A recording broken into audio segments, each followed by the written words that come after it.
Je te ferai grâce de mes premières visites à Fedora pour arriver promptement au drame. Tout en tâchant de m'adresser à son âme, j'essayais de gagner son esprit, d'avoir sa vanité pour moi. Afin d'être sûrement aimée, je lui donnais 1000 raisons de mieux s'aimer elle-même.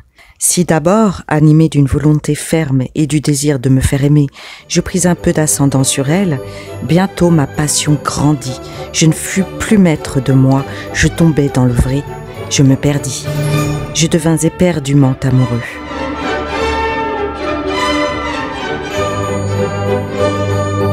Combien d'heures ne suis-je pas resté plongé dans une extase ineffable, occupé de la voir, heureux de quoi? Je ne sais pas. Imitant je ne sais quel prince de Lorraine, j'aurais pu ne pas sentir un charbon ardent au creux de ma main pendant qu'elle aurait passé dans ma chevelure ses doigts chatouilleux. Ce n'était plus une admiration, un désir, mais un charme, une fatalité. Que de fois n'est-elle pas venue au milieu de la nuit silencieuse, évoquée par la puissance de mon extase, et je me réveillais, pleurant.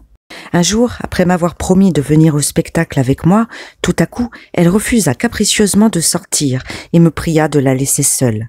Désespérée d'une contradiction qui me coûtait une journée de travail et, le dirais-je, mon dernier écu, je me rendis là où elle aurait dû être, voulant voir la pièce qu'elle avait désiré voir. À peine placée, je reçus un coup électrique dans le cœur. Une voix me dit « Elle est là !» Je me retourne, j'aperçois la comtesse au fond de sa loge et cachée dans l'ombre au rez-de-chaussée. Mon âme avait volé vers sa sphère, vers sa vie, comme un insecte d'azur vole à sa fleur. Aussi ne fus-je pas étonnée, mais fâchée. Fedora me vit et alors elle devint sérieuse. Je la gênais. Quoique nous n'eussions jamais parlé d'amour, je pressentis une explication.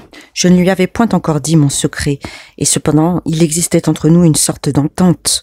Elle me confiait ses projets d'amusement et me demandait la veille, avec une sorte d'inquiétude amicale, si je viendrais le lendemain. En ce moment, notre intimité fut tout à fait suspendue, et nous restâmes l'un devant l'autre comme deux étrangers.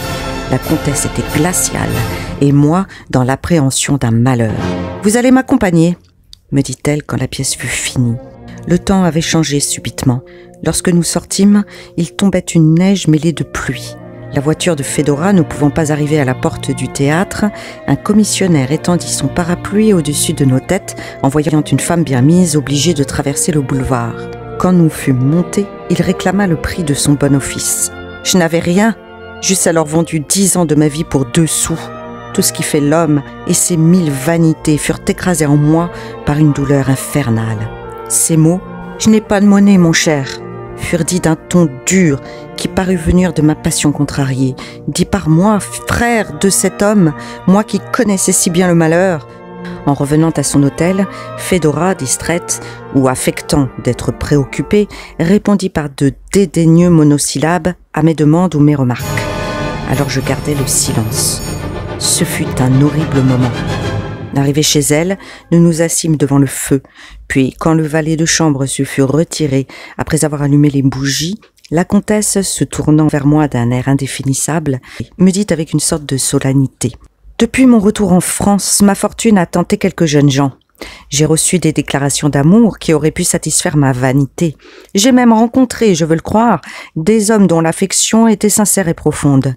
Enfin, sachez, monsieur de Valentin, que de nouvelles richesses et des titres nouveaux m'ont été offerts. Mais apprenez aussi que je n'ai jamais revu les personnes assez mal inspirées pour m'avoir parlé d'amour. » Elle s'exprimait avec le sang-froid d'un avoué, d'un notaire, expliquant à leurs clients les moyens d'un procès ou les articles d'un contrat. Le timbre clair et séducteur de sa voix n'accusait pas la moindre émotion. « Oh, mon cher ami, quand les femmes trouvent du plaisir à nous déchirer le cœur, quand elles se sont promis d'y enfoncer un poignard et de le retourner dans la plaie, alors elles sont adorables. Mais être torturé par une femme qui ne croit pas nous faire souffrir, par une femme qui nous tue avec indifférence, oh, c'est un supplice atroce. » En ce moment, Fedora marchait sans le savoir sur toutes mes espérances, brisait ma vie et détruisait mon avenir avec la froide insouciance et l'innocente cruauté d'un enfant qui, par curiosité, déchire les ailes d'un papillon. « Si je vous dis que je vous aime, répondis-je, vous me bannissez. Si je m'accuse d'indifférence, vous m'en punirez. Le silence ne préjuge en rien, trouvez bon, madame, que je me taise. Pour m'avoir adressé de si fraternels avertissements, vous devez avoir craint de me perdre, et cette pensée pourrait satisfaire à mon orgueil. Relativement aux autres sujets de votre espèce, vous êtes un phénomène. Auriez-vous été maltraité une première fois par l'amour? Ne serait-ce pas une de vos raisons secrètes pour vous refuser à être trop bien aimé? La nature fait des aveugles de naissance. Elle peut bien créer des femmes sourdes, muettes et aveugles en amour. Vous pouvez avoir un dégoût fort légitime pour les hommes, et je vous approuve. Ils me paraissent tous laids et odieux. Mais vous avez raison, ajoutai-je en sentant mon cœur se gonfler. Vous devez nous mépriser.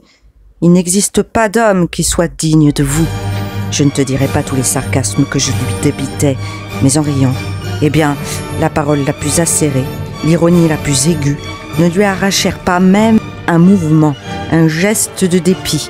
Elle m'écoutait en gardant sur ses lèvres, dans les yeux, son sourire d'habitude, ce sourire qu'elle prenait comme un vêtement, et toujours le même pour ses amis, pour ses simples connaissances, pour les étrangers. Beaucoup de femmes puniraient votre impertinence en vous faisant fermer leurs portes. Vous pouvez me bannir de chez vous sans même être tenu de donner la raison de vos sévérités. En disant cela, je me sentais prête à la tuer si elle m'avait congédiée. « Vous êtes fou !» s'écria-t-elle en souriant. « Avez-vous jamais songé, repris-je, aux effets d'un violent amour? Un homme au désespoir a souvent assassiné sa maîtresse. Il vaut mieux être morte que malheureuse, répondit-elle froidement. Un homme aussi passionné doit un jour abandonner sa femme et la laisser sur la paille, après lui avoir mangé sa fortune. » Cette arithmétique m'abasourdit. Je vis clairement un abîme entre cette femme et moi. Nous ne pouvions jamais nous comprendre. « Adieu !» lui dis-je froidement. « Adieu !» répondit-elle en inclinant la tête d'un air amical. « À demain !» Je la regardais pendant un moment en lui dardant tout l'amour auquel je renonçais. Elle était debout, me jetant son sourire banal, le détestable sourire d'une statue de marbre, sec et poli, paraissant exprimer l'amour, mais froid. « Ah, mon cher ami, concevras-tu bien toutes les douleurs dont je fus assailli en revenant chez moi, par la pluie et la neige, en marchant sur le verglas des quais pendant une lieue, ayant tout perdu. Oh, savoir qu'elle ne pensait seulement pas à ma misère et me croyait, comme elle, riche et doucement voiturée. Que de ruines et de déceptions. Il ne s'agissait plus d'argent, mais de toutes les fortunes de mon âme.